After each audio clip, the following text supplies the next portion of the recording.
میں پورے دل سے خداوند کی شکر گزاری کروں گا۔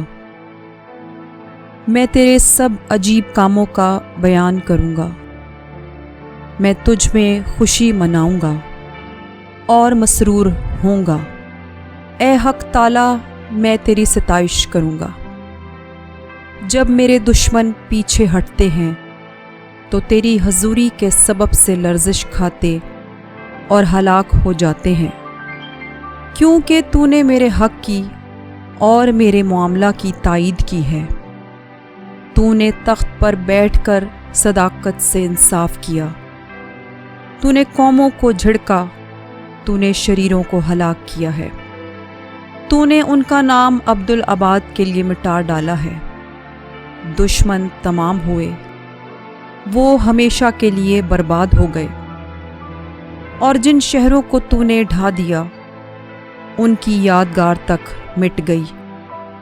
لیکن خداوند ابد تک تخت نشین ہے۔ اس نے انصاف کے لیے اپنا تخت تیار کیا ہے، اور وہی صداقت سے جہان کی عدالت کرے گا۔ وہ راستی سے قوموں کا انصاف کرے گا۔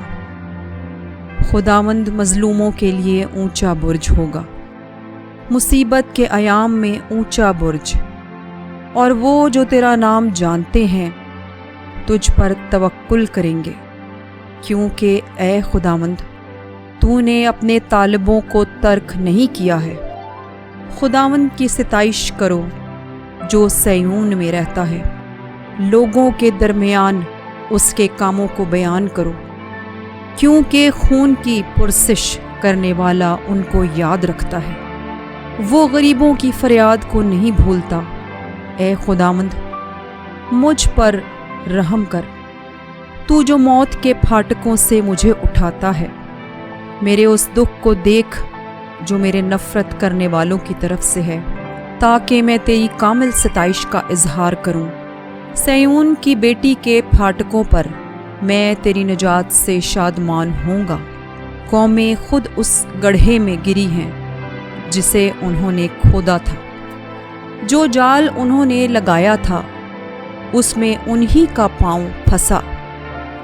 خداوند کی شہرت پھیل گئی، اس نے انصاف کیا ہے۔ شریر اپنے ہی ہاتھ کے کاموں میں پھنس گیا ہے۔ شریر پاتال میں جائیں گے، یعنی وہ سب قومیں جو خدا کو بھول جاتی ہیں، کیونکہ مسکین سدا بھولے بسرے نہ رہیں گے، نہ غریبوں کی امید ہمیشہ کے لیے ٹوٹے گی۔ اٹھ اے خداوند، انسان غالب نہ ہونے پائے، قوموں کی عدالت تیرے حضور ہو۔ اے خداوند ان کو خوف دلا، قومیں اپنے آپ کو بشر ہی جانیں۔ آمین۔